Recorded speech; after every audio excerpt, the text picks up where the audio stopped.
We are calling to all people, all races, all religious beliefs, to join us on the day of this alignment, a day that will allow us to connect to higher frequencies and higher levels of consciousness, manifesting unity, healing, and love for all beings.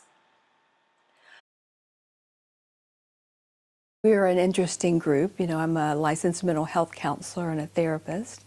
Jill is a sound healer and a life coach, and Florence is a physicist. I'm a physics teacher at the university, quantum physics, nuclear physics, or fundamental physics. We want as many people to know about it as possible so that we can have this joint energy of thought, prayer, and sound that will be taking place all over the globe.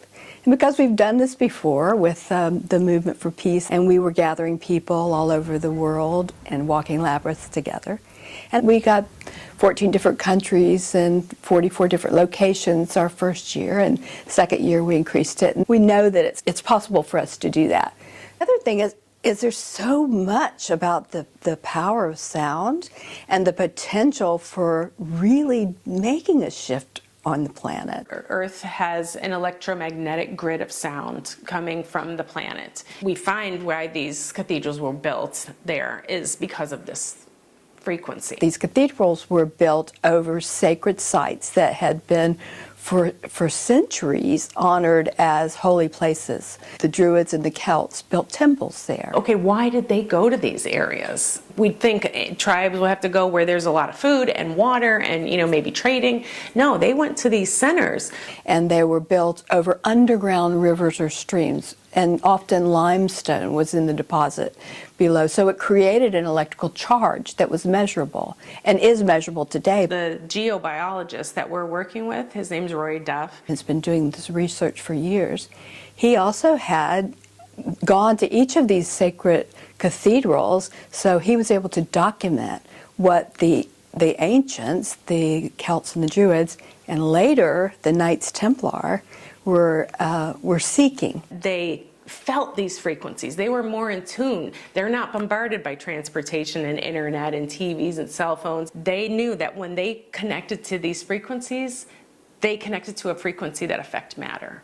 And they were trying to give us that message. We are sending frequencies that are harming our planet. That's for sure. We know that. We are sending frequencies that harm each other.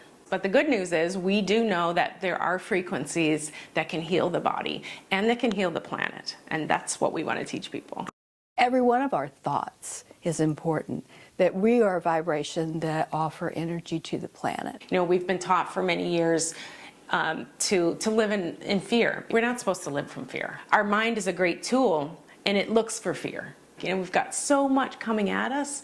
So the mind's going to always look for that. Just the energy of thought is so powerful. But if we drop back into our heart and we come from a place of compassion and we can tell our mind, oh yeah, that's a good warning, but I'm okay.